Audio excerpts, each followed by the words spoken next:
So you seem to think that the idea of an economic downturn worse than the Great Depression is just some sort of fucking fantasy.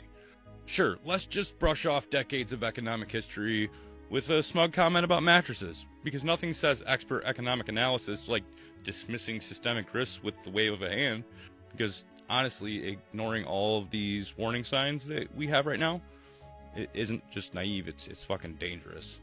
Buckle up. I'm going to explain to you why your extremely oversimplified take couldn't be more wrong, and why ignoring the warning signs is a luxury we simply can't afford right now. I mean, let's be honest, the numbers aren't pretty, and the big picture's kind of scary. Inflation is still eating away at our wallets like some sort of fucking hungry beast. And as of last month, prices are still skyrocketing at 4.2% annually, way above what the Fed is wanting. This means your hard-earned cash is worth less every day, making everything from groceries to gadgets and gas more expensive. The Fed has been trying to tame the inflation monster by jacking up interest rates, and they've cranked federal funds rate up to 5.75%, making borrowing pretty painful on the wallet right now. You want a new home or car? Good luck affording those sky-high interest payments. But I want to talk about jobs, because this is where things really start to get ugly. Unemployment has shot up to 5.8% last month. That's a far cry from the golden days of the Biden era.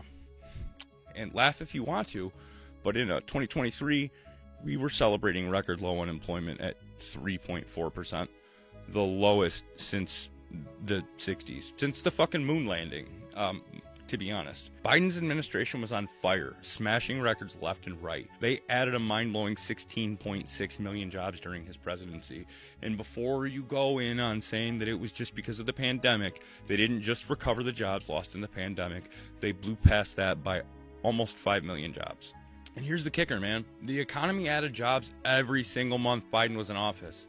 That's never happened before in recorded history. But now the job market miracle has come crashing down. People are losing their jobs, tightening their belts, and that's bad news for an economy that runs on spending. The stock market, it's a roller coaster, and not the fun kind. The S&P 500 has nosedived 15% since New Year's, wiping out trillions in market value. That's a punch in the gut for millions of Americans watching their retirement savings shrink. Wall Street's big brains have been sounding the alarm. Goldman Sachs think there's a 65% chance we're heading for a recession in the next year. Morgan Stanley and JP Morgan are singing the same fucking tune. And let's not forget the tech bubble that's ready to pop. AI company valuations are through the roof, giving everyone .com bubble deja vu.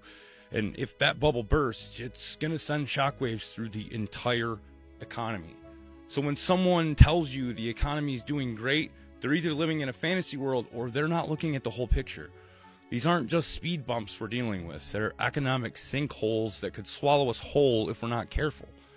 We might be staring down the barrel of a downturn that makes the Great Recession look like a fucking picnic.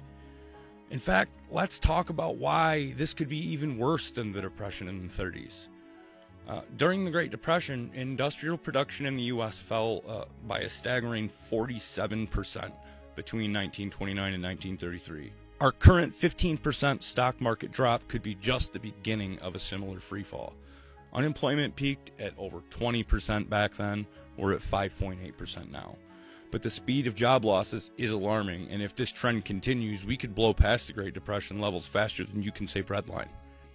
But here's why our situation could be even more catastrophic. We're living in an entirely interconnected global economy. A hiccup in China ripples across the world at light speed. The Great Depression didn't have to deal with that level of economic domino effect. Do you remember how everything went nuts when the Ever Given crashed? Our supply chains are incredibly complex and vulnerable. A disruption in one part of the world causes shortages everywhere. Imagine not being able to get essential medicines or food because of a breakdown in international shipping. We are totally dependent on our technology. If our digital infrastructure collapses, we're talking about the paralysis of banking, communication, even basic utilities. In the 1930s, we didn't have to worry about cyber attacks or widespread system failures. The US government is drowning in debt. This limits their ability to stimulate the economy like they did with the New Deal. We might not have a lifeline this time around. And let's not forget about climate change. We're facing environmental challenges that could make economic recovery even harder. Extreme weather events could disrupt agriculture and infrastructure in ways the 30s never could have imagined having to deal with. Now picture this nightmare scenario. Supply chain disruptions cause widespread shortages, empty grocery stores, no gas at the pumps, critical medication shortages. The economy grinds to a halt as businesses can't get materials to operate. A stock market crash wipes out trillions in wealth overnight. Retirement savings gone. Banks start to fail, and this time the government might not have the resources to bail them out. Unemployment will skyrocket past Great Depression levels, but unlike the 30s, most people don't have the skills to return to subsistence farming. Cities will become powder kegs of civil unrest. Our tech infrastructure, strained by lack of maintenance and cyber attacks, starts to crumble. We're talking rolling blackouts, internet outage, and the collapse of digital financial systems. Government services overwhelmed and underfunded, breakdown. Imagine a world where you can't count on police, firefighters, or ambulances showing up when you need them. All of this happens while climate change throws more curveballs our way, causing crop failures, natural disasters, and mass migrations that make recovery even harder. This isn't just a recession or even a depression. We're talking about the potential collapse of our economic and social systems, the ones that we rely on. It's a scenario that could make the 1930s look like a fucking cakewalk. So when someone says that we might be headed for something worse than the next Great Depression, they're not exaggerating. They're looking at our complex, interconnected, and vulnerable modern world and recognizing how catastrophic it would be if everything started to unravel at once. This isn't about spreading fear. It's about facing the real risks head on and understanding that we need serious, coordinated action to prevent the worst case scenario. The time of burying our heads in the sand is over. We really need to start preparing for and working to prevent these potential crises before it's too late. Now, I can already hear you wanting to pin all of this on the Biden administration, but that is an overly simplistic view that ignores the complex nature of our economy and global markets. Many of the economic challenges we're facing have roots that extend far beyond any single administration. The inflation we're dealing with now was set in motion by a combination of factors, including the massive stimuluses during the COVID pandemic, supply chain disruptions, global energy market fluctuations, and let's just face it, corporate greed. And the issues transcend party lines and presidential terms. The Fed, which controls monetary policy and interest rates, operates completely independently of the White House.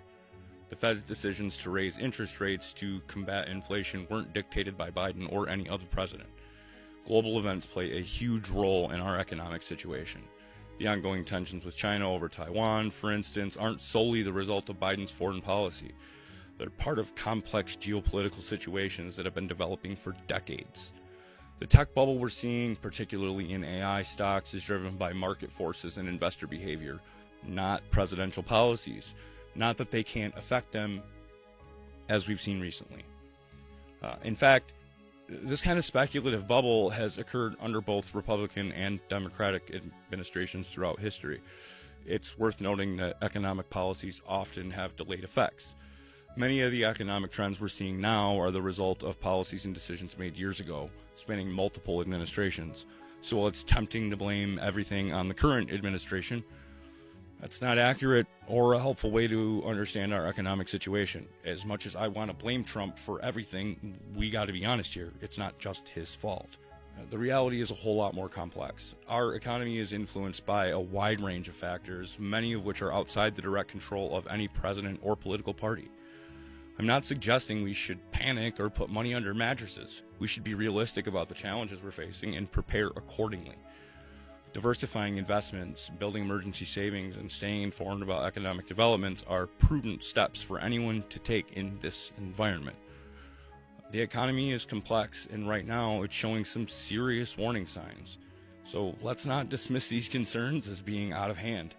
Instead, we need to acknowledge these risks and have real conversations about how to navigate these uncertain economic times. Instead of playing the blame game, we should be focusing on understanding these complex economic forces and discussing practical solutions. That's the kind of constructive dialogue we need right now, not the partisan finger pointing. Not that I'm not guilty of doing that too.